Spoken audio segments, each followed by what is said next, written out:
இனிய தென்றல் காற்றை சுவாசித்து கொண்டிருக்கும் அனைத்து அன்பு உள்ளங்களுக்கும் என்னுடைய இனிய காலை வணக்கம். இன்று ஒரு குறள். அதிகாரம் 125, நெஞ்சோடு கிளத்தல். குறள் எண் 1242. காதல் அவரிலர் ஆக நீ நோவது பேதமை வாழியன் நெஞ்சு.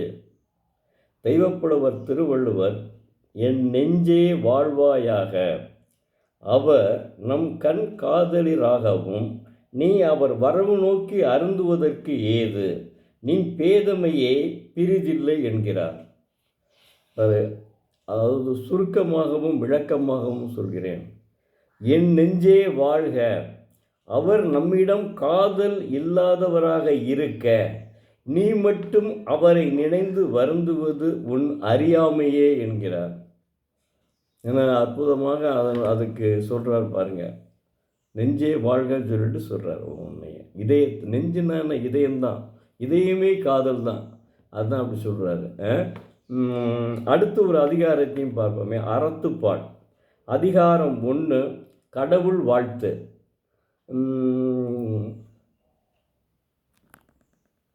அதிகாரம் 1, கடவுள் வாழ்த்து. மலர்மிசை ஏகினான் மானடி சேர்ந்தார் நிலமிசை நீடு வாழ்வார். அத்தெய்வப்புலவர் திருவள்ளுவர், அன்பர்களின் உள்ளமாகிய மலரில் வீற்றிருக்கும் கடவுளின் பெருமை பொருந்திய திருவடிகளை நினைப்பவர் உலகில் நீண்ட நாள் வாழ்வார். கடவுள் வாழ்த்திலேயே 3வது குறளுங்க இது. இது என்ன அற்புதமாக அவர் சொல்லியிருக்காரு பாருங்க. அதாவது அன்பர்களின் உள்ளமாகிய மலரில் வீற்றிருக்கும் கடவுளின், நம்ம உள்ளத்திலே கடவுள் வீற்றிருக்காருன்னு சொல்கிறாரு.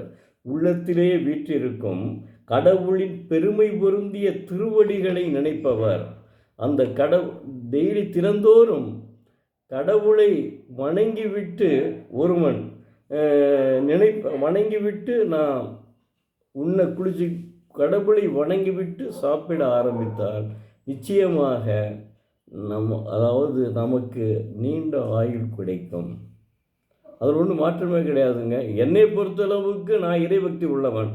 சில பேர் இறைபக்தி இல்லாதவர்கள் இருப்பாங்க. அவர்களை பற்றி நான் குறிப்பிட விரும்பவில்லை, அது அவர்கள் விருப்பம். ஆனால் மாணவ நெஞ்சங்களே, உங்களை நான் அன்போடு கேட்டுக்கொள்வது என்னவென்றால், தங்கள் தகப்பனார் தங்கள் பெற்றோர்கள் இறைவனை வழிபடாமல் இருக்கலாம். ஆனால் இந்த இளம் வயதில் நீங்கள், அதாவது அதுக்காக காலையில் எழுந்தவுடன் குளிச்சுட்டு சாப்பிட போகிறதுக்கு முன்னாடி இறைவனை வணங்கிவிட்டு சென்றால் நிச்சயமாக உங்களுடைய தேர்வு நல்லா எழுதுவீர்கள். நம்ம மாணவர்கள் மாவட்டத்திலே முதலிடம் பெறுவீர்கள். நிச்சயமாக ஒரு நல்ல வேலைக்கு சென்று நல்ல நல்ல மனைவி அமைந்து நல்லபடியாக வாழ்வீர்கள்.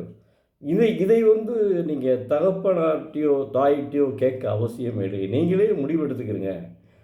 இறைவன் நம்ம மேலே ஒரு சக்தி இருக்குது, அது இறைவன் அப்படின்னு நினச்சிக்கிறேங்க. நான்லாம் அப்படித்தாங்க. எனக்கு இறை பக்தியில் தான் என்னுடைய வாழ்க்கை ஓடிட்டே இருக்குது. அதோட மாற்றமே கிடையாது. நான் உண்மையிலே சொல்கிறேன், இறை பக்தியில் தான் என்னுடைய வாழ்க்கை ஓடிக்கிட்டே இருக்குது.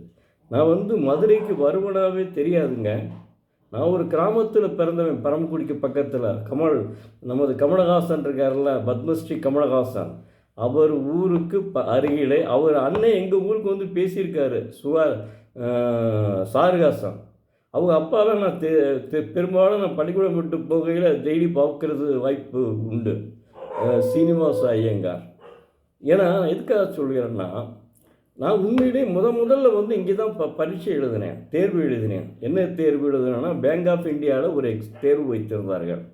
அந்த தேர்வை எழுதினேன். அந்த தேர்வு எழுதும்போது நான் கணக்கை போட்டு பார்த்து தான் வந்தேன். ஆனால் 2 கணக்கு சால்வு எனக்கு கணக்கு வாத்தியார் பிகே மணின்னு ஒருவர் இருந்தார், 1000 வயசு உயர்ந்த பிள்ளையில். அவர் என்ன செய்வார்னா, நல்ல கணக்கு புரிய சொல்லிக் கொடுப்பார். அதில் வந்து முதல்ல எடுத்தோன்னு அவரே சொன்னது சால்வை போடுங்க, 2 கணக்கு அதில் வரும், அதை நீங்களே போட்டு பார்த்தோம்ல எக்ஸ் ஈக்குவல் எவ்வளோன்னு சொல்லி அப்படி போட்டு பார்த்தா அதில் உங்களுக்கு மார்க் கிடச்சிரும், அப்புறம் நீங்கள் மற்றதை போட ஆரம்பிக்கலாம் அப்படின்னு சொல்லுவார். அதே மாதிரி அந்த இது வந்து எனக்கு தரவாக இருந்துச்சு. அது 2 கணக்கு போட்டேன், மற்ற கணக்கெல்லாம் போட்டேன், ஆனால் ஆன்சர் வரல. ஆனால் ஆங்கிலம் இங்கிலீஷ் இருக்குல்ல, இங்கிலீஷை வந்து நான் ரொம்ப நல்லாவே இங்கிலீஷில் நல்லாவே படிப்பேன்னு வைங்களேன், நிறைய மார்க்கும் எடுப்பேன். சொல்லப்போனால் தமிழை விட இங்கிலீஷில் எனக்கு மார்க் நிறையா கிடைக்கும். அப்போ இங்கிலீஷ் வந்து நல்லா எழுதியிருந்தேன், கிராமர்லாம் ஆரம்பத்திலேருந்தே. எலிமெண்ட்ரி ஸ்கூல், ஹையர் எலிமெண்ட்ரி ஸ்கூல்லையே எனக்கு ஆசிரியர் வந்து அற்புதமாக சொல்லிக் கொடுத்தார் இலக்கணங்களை. காஞ்சிகேஷன் சொல்லுவோம்ல, அதாவது present tense, past tense, future tense, இதை நல்லபடியாக சொல்லிக் கொடுத்தார். அதனால் வந்து நான் என்ன செஞ்சேன்னா அது நல்லா எழுதினேன். அதனால கண்டிப்பாக கிடைக்கும் எண்ணத்தில் வந்தேன், கிடைக்கவில்லை. அதாவது 2 கணக்கு தானே, மொத்தம் 10 கணக்கில் 2 கணக்கு தான், 6 கணக்கு 8 கணக்கு, 8 கணக்கில் 2 கணக்கு தான், 6 கணக்கு போச்சுல, அது எப்படி கிடைக்கும்? அதனால் என்ன நினச்சேன்னா அப்போ அதை எக்ஸாம் எழுதிட்டு சினிப்பிரியா மினிப்பிரியாவில் மதியம் சினிப்பிரியா மினிப்பிரியா தியேட்டரில் மதியம் மேட்னி ஷோ போய் பார்க்குறேன்.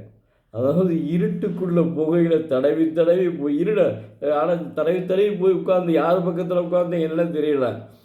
படம் போட்டாங்க, ரஜினி படம், அதை பார்த்துட்டே இருக்கேன். அப்போ என்ன நினச்சேன்னா உண்மையிலேயே நான் நமக்கு மதுரையிலே இந்த கிடச்சது, இது கிடைக்கச்சு நல்லாயிருக்கும் அப்படின்னு நினச்சேன். இறைவன் எனக்கு வேறு ஒரு வழியில் எனக்கு தமிழ்நாடு குடிநீர் வடிகால் வாரியத்தில் வேலை கிடைத்து நான் வேலை பார்த்தேன். இப்போது நல்லா தான் இருக்கேன். அதனால தான் சொல்கிறேன், உங்களுக்கு என்னென்னா இறை வழிபாடு வேண்டும். மலர்மிசை ஏகினான் மானடி சேர்ந்தார் நிலமிசை நீடு வாழ்வார். என்ன அற்புதமாக அவர் சொல்லியிருக்கார் பாருங்கள். தினந்தோறும் கடவுளை வழிபடுங்கள், நிச்சயமாக நீங்கள் நினைத்ததுபடி வாழ்வீர்கள், நிச்சயமாக உங்களுக்கு நீண்ட ஆயுள் கிடைக்கும். மாணவ செல்வங்களுக்கு தான் நான் அறிவுரை கூறுகிறேன். நான் ஒரு தீக்காவக்காரரை பார்த்தோ அல்லது ஒரு கம்யூனிஸ்டுக்காரரை பார்த்தோ நீங்கள்லாம் இப்படி செய்யுங்கன்னு சொல்ல முடியாது. காரணம், நீங்கள் தெரிஞ்சுக்கிறீங்க. மாணவ செல்வங்கள் வந்து இப்போ என்னுடைய சகவை கோபிரதர் வந்து இது அவருடைய மயம் வந்து என்ன செய்கிறாருன்னா பயங்கரமாக இறைபக்தியில் இருக்கார். அவருக்கு இறைபக்தி இல்லை, பட் அவர் வந்து பயங்கரமாக இறைபக்தியில் இருக்கார். அவர் மயம் என்னுடைய கோபுரதர்ஸும் சன்ன அந்தளவு. அப்போ என்னென்னா அவர் புரிஞ்சுக்கிறாரு. அவர் என்ன செஞ்சார், அவர் பிஇசி முடிச்சுட்டு பிஇசியை முடிச்சுட்டு வேலை கிடச்சி போனார். நமக்கு அவர் இறைவனை வழிபடுவதால் சில நன்மைகள் கிடச்சிருக்கு. அதனால் வந்து நான் இறைவனை தொடர்ந்து வழிபடுகிறேன் என்று வழிபடுகிறார். அதனால் வந்து மாணவ செல்வங்கள் உங்களுக்கு தான் நான் சொல்கிறேன், சின்ன வயசில் இருந்தே இறைவனை வணங்கி கற்றுக்கொள்ளுங்கள், கடவுளை வணங்கி கற்றுக்கொள்ளுங்கள். நன்றி, வணக்கம். நாளை மீண்டும் ஒரு குறளை பார்ப்போம்.